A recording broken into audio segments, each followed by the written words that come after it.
আপনি একবার চিন্তা করে দেখুন, একবার ভাবুন যে আপনি ইন্তেকাল করেছেন, মৃত্যুবরণ করেছেন, কিন্তু এরপরেও আপনার আমলনামায় সওয়াব পৌঁছে যাচ্ছে। এটা কিভাবে জানেন? শুধুমাত্র একটা গাছ রোপণ করার দরুন। ইসলাম শুধু আমাদেরকে গাছ রোপণ করার কথা বলেছে তাই নয়, বরং এই গাছ রোপণ করলে আপনি দুনিয়াতেও যেমন সওয়াব পাবেন, পরকালে মৃত্যুর পরেও কবরে শুয়ে শুয়ে এ সওয়াব আপনি পেতে থাকবেন। এটা কিভাবে সম্ভব সেটাই আজকে আমরা সুস্পষ্ট হাদিস দ্বারা আলোচনা করার চেষ্টা করব। সহিহ মুসলিম শরীফের ভিতরে একটা হাদিস এসেছে। এই হাদিসটি বর্ণনা করেছেন হযরত জাবির রাদিয়াল্লাহু তাআলা আনহু। তিনি বলছেন, ক্বালা রাসূলুল্লাহি সাল্লাল্লাহু আলাইহি ওয়াসাল্লাম মা মিন মুসলিমিন ইয়াগরিসু গরসান। আল্লাহর রাসূল সাল্লাল্লাহু আলাইহি ওয়াসাল্লাম তিনি ইরশাদ করছেন, কোনো মুসলমান যদি একটি গাছ রোপণ করে, ইল্লা কানা উকিলা মিনহু লাহু সাদাকাতান, আর সেই তা থেকে যদি কোনো ব্যক্তি কিছু খেয়ে থাকে, সেটা ওই ব্যক্তির জন্য হবে সদাকা। ওয়ামা সৌরিকা মিনহু লাহু সাদাকাতান, সেই গাছ থেকে যদি কেউ কিছু চুরি পর্যন্ত করে থাকে, তাও হবে ওই ব্যক্তির জন্য সদাকা। ওমা আকালা সাবঈ মিনহু লাহু সাদাকাতান, কোনো হিংস্র জন্তু যদি সেই গাছ থেকে কিছু খেয়ে থাকে, তাও ওই ব্যক্তির জন্য হবে সদাকা। ওমা তৈরু মিনহু লাহু সাদাকাতান, আকাশের পাখিরাও যদি সেই গাছ থেকে কিছু খেয়ে থাকে, একটু ফল খেয়ে থাকে, তাও হবে ওই ব্যক্তিটির জন্য সদাকা। এবং রাসূলুল্লাহ সাল্লাল্লাহু আলাইহি সাল্লাম শেষে বলছেন, যদি কোনো ব্যক্তি ওই গাছ থেকে কিছু খেয়ে থাকে, তাও হবে ওই ব্যক্তির জন্য সদাকা। তাহলে যদি আমরা একটি গাছ রোপণ করি আর সেই গাছ থেকে মানুষরাও যদি কিছু খায়, যদি কিছু চুরিও হয়ে যায়, পাখিরাও যদি কিছু খায়, এটা আমার আপনার জন্য হচ্ছে সদাকা। এটা আল্লাহ রাসূল সাল্লাল্লাহু আলাইহি সাল্লাম সুস্পষ্ট হাদিসের মধ্যে বলেছেন।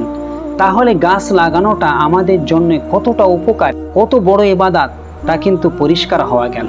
শুধু তাই নয়, আল্লাহ রসুলের যদি অন্য আরেকটি হাদিস আমরা ফলো করি, আল্লাহ রসুল তিনি বলছেন, ইজা মাআতাল ইনসান, যখন কোনো ব্যক্তি ইন্তেকাল করে, মৃত্যুবরণ করে, তার সমস্ত আমলের দরজাগুলো আমার আল্লাহ পাক রব্বুল আলামিন বন্ধ করে দেয়। ইল্লা মিন সালাসাতিন, কিন্তু মৃত্যুর পরেও তিনটি আমলের রাস্তা জারি থাকে, যেই রাস্তাগুলো দিয়ে ওই ব্যক্তির আমলনামায় সওয়াব পৌঁছায়। আপনি কি জানেন সেই তিনটি রাস্তা কি? এর ভিতরে 1 নম্বর রাস্তা হিসাবে আমার নবী বলছেন, ইল্লা মিন সাদাকাতিন জারিয়াতিন, 1 নম্বরটি হচ্ছে সাদাকাতুল জারিয়া। কোনো ব্যক্তি যদি জীবিত অবস্থায় থাকাকালীন সে যদি সাদাকাতুল জারিয়া করে যায়, তাহলে সেই সওয়াব সে যতদিন দুনিয়ায় বেঁচে থাকবে ততদিন তো পাবেই। এরপরে সে যখন মৃত্যুবরণ করে কবরে চলে যাবে, কবরের জিন্দাগিতেও সে সওয়াব পেতে থাকবে। এখন প্রশ্ন হলো, সাদাকাতুল জারিয়া কি? সাদকা এবং সাদাকাতুল জারিয়া দুটোর ভিতরে পার্থক্য আছে, এগুলো আমাদের জানতে হবে। সাদাকাতুল জারিয়া হচ্ছে ওই সব দান, মানুষদেরকে আপনি যেসব জিনিসগুলোকে দান করেছেন, অসহায় গরিব মিসকিনদেরকে বা জনগণের স্বার্থে যেসব জিনিসগুলো আপনি দান করেছেন, ওই সব দানকৃত বস্তুগুলি দীর্ঘদিন পর্যন্ত দুনিয়ার বুকে বিদ্যমান থাকে।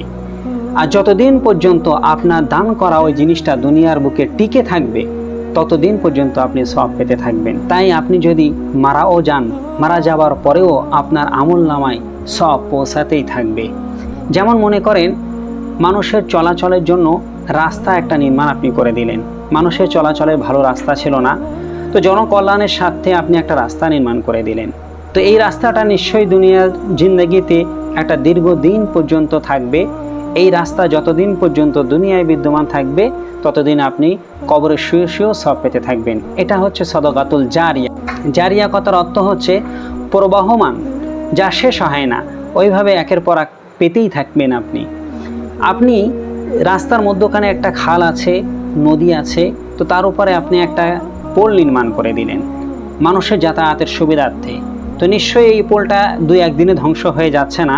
আপনার নির্মাণ করে দেওয়া এই পোলটা দীর্ঘদিন পর্যন্ত দুনিয়ায় থাকবে, আর যতদিন পর্যন্ত দুনিয়ায় বিদ্যমান থাকবে ততদিন আপনি এই সওয়াব পেতে থাকবেন। ঠিক অনুরূপভাবে আপনি যদি জনগণের স্বার্থে একটা গাছ রোপণ করে দেন, উদ্দেশ্য হলো কি, যে মানুষ এই রাস্তা দিয়ে চলাচল করে, তো মানুষ যখন ক্লান্ত হয়ে যাবে, আমার রোপণ করা এই গাছটার নিচে এসে মানুষ একটু ছায়ায় বসে তারা বিশ্রাম নেবে। এই যে মানুষগুলো আপনার রোপণ করা গাছের নিচেই বসে একটু বিশ্রাম করবে, এর জন্যও আপনি সওয়াব পাবেন।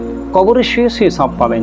যদি সেই গাছ থেকে কোনো লোক কিছু খেয়ে থাকে, কোনো ফল, তাহলেও আপনি সওয়াব পাবেন। যদি চুরি হয় তাও সওয়াব পাবেন।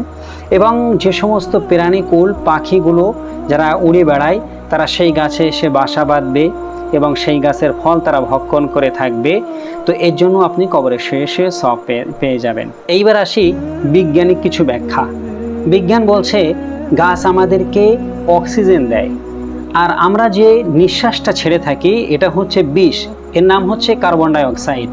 এটা গাছ শোষণ করে নেয়। তো গাছ যত দুনিয়ায় বেশি থাকবে তত বিষটাকে গাছ ধ্বংস করে দেবে। আমাদের নিঃশ্বাস যেগুলো আমরা ছেড়ে দিই, তো এই নিঃশ্বাসগুলোকে কার্বন ডাই অক্সাইড বলা হয়, এগুলো গাছ শোষণ করে নেয় আর গাছ আমাদেরকে অক্সিজেন দেয়।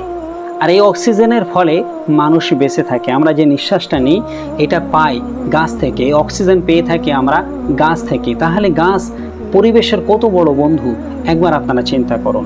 এই জন্য যখনই আমরা একটা গাছ কেটে ফেলবো তার পরিবর্তে আরও বেশি বেশি গাছ লাগানোর চেষ্টা করব।